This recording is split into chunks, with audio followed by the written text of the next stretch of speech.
Bienvenue dans le journal de l'intelligence économique, l'émission consacrée aux coulisses de la mondialisation. Faut-il avoir peur des investissements chinois en France ? En décembre dernier, un fonds sino-canadien met la main sur près de 50% du capital de l'aéroport de Toulouse. C'est alors le branle-bas de combat en France. On hurle au péril jaune. On alerte les autorités qui ont pourtant donné leur feu vert. On dit même que les investisseurs de l'empire du milieu n'ont pas choisi Toulouse par hasard. Car Toulouse, c'est la capitale européenne de l'aéronautique avec les fameuses installations d'Airbus. On les soupçonne donc d'espionnage industriel. Bref, on crie au grand méchant loup.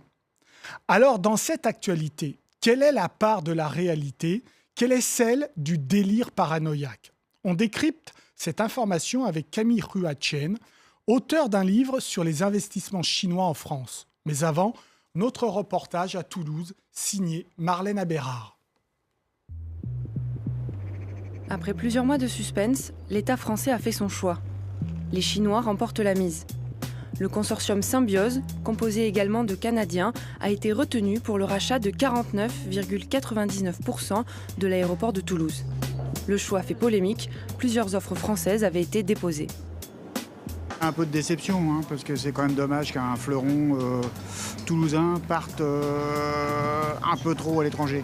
Je pense que c'est plutôt bien qu'il y ait des investisseurs étrangers qui puissent s'intéresser. Ça montre finalement qu'on est un pôle attractif au niveau de l'économie. Je ne pense pas que la neutralité des acheteurs soit importante. C'est plus que les collectivités et l'État français doit rester majoritaire quand même. Une majorité made in France un peu fragile. L'État conserve 10,1% des parts, la Chambre de commerce et d'industrie de Toulouse et les collectivités locales, 40%.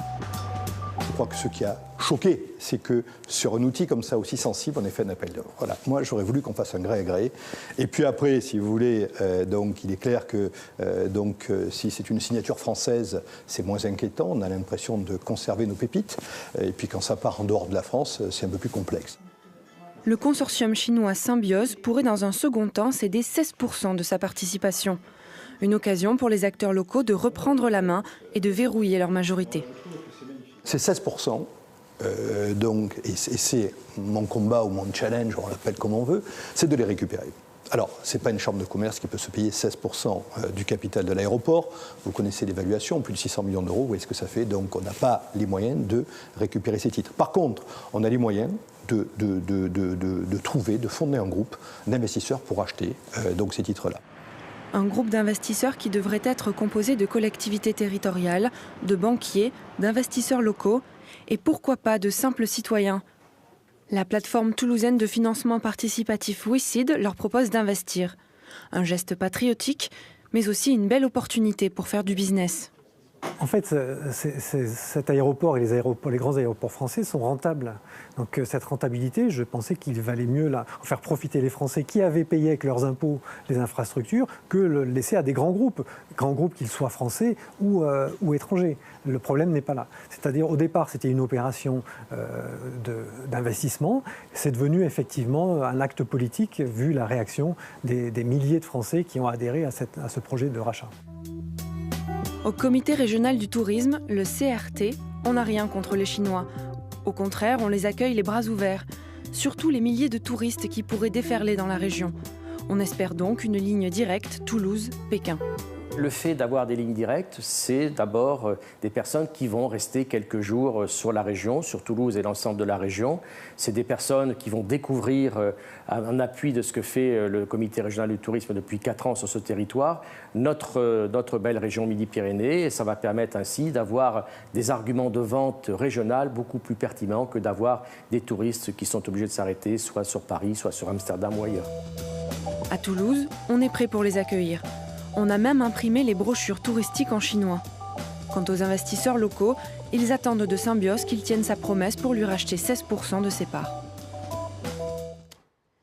Bien avec moi sur ce plateau, Camille Ruatchen. Bonjour, vous êtes journaliste et vous êtes surtout l'auteur de ce livre qui s'appelle Investissement chinois en France, mythes et réalité, publié aux éditions Pacifica en 2014. De quoi on parle exactement en termes de chiffres sur les investissements chinois en France? Vous les donnez, ceux de 2012. On parle de quoi?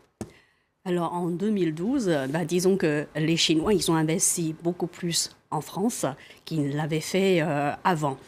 On va dire qu'en 2012, les Chinois ont tellement investi dans des projets qui représentaient beaucoup d'opportunités que la France est devenue le premier pays en fait, qui a reçu le plus de projets en termes d'investissement créateurs d'emplois. Voilà, cela étant... Premier pays au monde ou en Europe? En Europe. Voilà. Alors, cela étant, l'Angleterre et l'Allemagne sont quand même devant la France en termes d'investissement. D'après les chiffres de la Banque de France, les investissements chinois en France, en cumulé, s'élèvent à... 4 milliards d'euros. Mais d'après les résultats de mes investigations, c'est plutôt aux alentours de 5 milliards d'euros. Qu'il faut mettre en perspective avec les 16 milliards d'euros investis par les Français en Chine. C'est exact. Ça veut dire que les Français, ils investissent 4 fois plus en Chine que les Chinois n'investissent en France. Voilà, donc il y a tout à fait un péril français en Chine, on peut dire alors. On peut le dire comme ça. Alors ce que vous dites aussi, parce que c'est un livre de perspective, oui, vous dites une série d'enquêtes surtout. Voilà, et vous dites que demain, c'est plus de 500 millions de dollars que les Chinois vont investir dans le monde, puisqu'ils ont de telles réserves de change. De réserve de change, tout à fait. Donc vous nous dites que c'est une tendance très lourde et qu'il faudra s'habituer à ça. Exactement. Voilà, c'est en 2013 que le président chinois Xi Jinping, c'est en 2013 qu'il a déclaré que dans les 5 ans à venir, la Chine allait investir à hauteur de 500 milliards de dollars. Ah, 500 milliards. Voilà, et ça, en fait, ça veut dire quoi? Ça veut dire qu'en cumulé, ça représente le total des investissements chinois à l'étranger des 10 dernières années. Oui, on parle donc en milliards de dollars et non pas en millions, comme je l'ai dit. 500 milliards de dollars. Oui, tout donc, à fait. c'est-à-dire qu'il faut s'habituer aux investissements. Alors, est-ce que, comment, dans votre enquête, les gens ont pris les investissements des Chinois dans le vin, dans les vignobles, dans l'industrie, dans le lait, etc. Comment c'est pris, ça? Très honnêtement, j'ai remarqué que d'un côté, il y a le grand public qui réagit globalement assez mal, parce que, à mon avis, le grand public n'est pas suffisamment bien informé. Et de l'autre, vous avez les investisseurs français, on va dire les partenaires français, qui ont décidé de faire des affaires avec les Chinois. Et ce sont ceux-là que j'ai rencontrés et avec qui j'ai beaucoup discuté. Et en fait, on va dire dans la quasi-totalité des cas, ils réagissent très très bien. Et tout le monde m'a dit que les investissements chinois en France représentaient une vraie opportunité. Est-ce qu'il y a une stratégie de la Chine? Est-ce qu'ils investissent plus dans les vignobles, dans l'industrie? C'est quoi alors? Je pense que oui, on peut dire qu'il y a une stratégie. En fait, ces stratégies-là, elles s'organisent autour de 4 axes. Le premier axe, c'est l'investissement dans les technologies et savoir-faire français qui font défaut en Chine. Par exemple, je vous cite un exemple. Il y a quelques années, le groupe chinois Ito, qui fabrique des tracteurs, a racheté la société franco-italienne McCormick. Et en fait, ce qui intéressait le Chinois au moment du rachat, c'était la technologie de fabrication, de transmission pour tracteurs de grande capacité. Donc c'est très précis. C'est très précis. Les 3 autres secteurs, c'est quoi? Les 3 autres, c'est, comme vous l'avez dit, c'est le secteur viticole. Les Chinois ont acheté une centaine de châteaux dans le Bordelais. Une centaine de châteaux? Une centaine. Effectivement, je pense qu'ils sont devenus les premiers acheteurs. Vous le dites dans votre livre. Et en fait, quand j'ai fini mon livre, moi j'étais... Ils aiment le vin. En fait, le chiffre s'est arrêté à 80 à peu près. Voilà, là... 2 autres secteurs, c'est quoi? Les autres, c'est l'immobilier de luxe, parce que les Chinois, ils ont commencé à s'intéresser à l'immobilier de luxe, notamment à Paris et à Cannes. Ils ont acheté des hôtels 4 et 5 étoiles, des bureaux commerciaux de luxe pour en faire leur, on va dire, sièges sociaux. Ils ont beaucoup acheté des châteaux non viticoles en région parisienne, en Bourgogne. Voilà.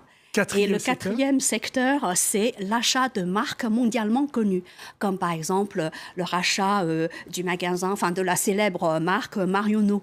Il y a aussi la avec les parfums. Oui. Parfums, voilà. Il y a aussi la prise de participation dans le capital du célèbre groupe Club Med. Exact, oui. Voilà, donc ce sont en gros les 4 secteurs qui, pour l'instant, intéressent les Chinois. Et alors, l'aéroport de Toulouse, c'est quoi, un investissement industriel là ? Pour moi, industriel... au sens large, oui. Et pourquoi ils ont choisi Toulouse ? Je ne pense pas que ce soit pour faire de l'espionnage industriel. Moi, j'ai un peu étudié toutes les dépêches là, qui ont été publiées sur Internet. Je pense que la raison essentielle pour laquelle ils ont décidé en fait de choisir Toulouse, c'est parce que ce groupe chinois, Symbiose, un vrai projet de développement très ambitieux. Parce que on sait que le tourisme chinois à l'étranger est en train de se développer. Et on table sur 100 millions de Chinois par an dans les années à venir. Et ça veut dire que l'aéroport de Toulouse a un vrai rôle à jouer. Mais pourquoi pas ? Vous allez me dire, mais pourquoi pas Nice ? Pourquoi pas Nice ? Pourquoi pas l'aéroport de Paris ? Alors pour Nice, je ne sais pas. Peut-être que c'est pas à vendre, parce que pour qu'il y ait un acheteur, encore faut-il qu'il y ait un vendeur. Alors en ce qui concerne Paris, d'après ce que j'ai cru comprendre, c'est parce que Paris, c'est déjà un aéroport international qui risque d'être saturé. C'est pour ça qu'ils ont misé sur Toulouse. Et je pense aussi que si l'État français a retenu l'offre des Chinois, c'est pas par hasard. Pourquoi ? Parce que d'après ce que j'ai cru comprendre, Aéroport de Paris et Vinci ont également déposé leur offre. Mais seulement, le problème, c'est que s'ils l'avaient emporté, eh bien, la tentation aurait été grande pour eux de centraliser vers Paris les fonctions support, telles que les achats, les ressources humaines et la finance. Ça veut dire que derrière, il y aurait eu des suppressions d'emplois, alors que rien de tel n'apparaît dans l'offre chinoise, voyez. Merci, on va suivre en tout cas cette affaire. Merci beaucoup Camille Ruatchen. C'est moi qui vous remercie. Je peux rajouter juste un commentaire ? Très rapidement. Très rapidement, c'est que je pense qu'il y a eu, réciprocité, parce que Aéroport de Paris et Vinci ont été actionnaires de l'aéroport de Pékin il y a quelques années. Tout à fait. Alors on reviendra en effet là-dessus. L'émission pour elle est terminée, mais vous pouvez la retrouver évidemment sur france24.com. En attendant, restez avec nous. Au revoir.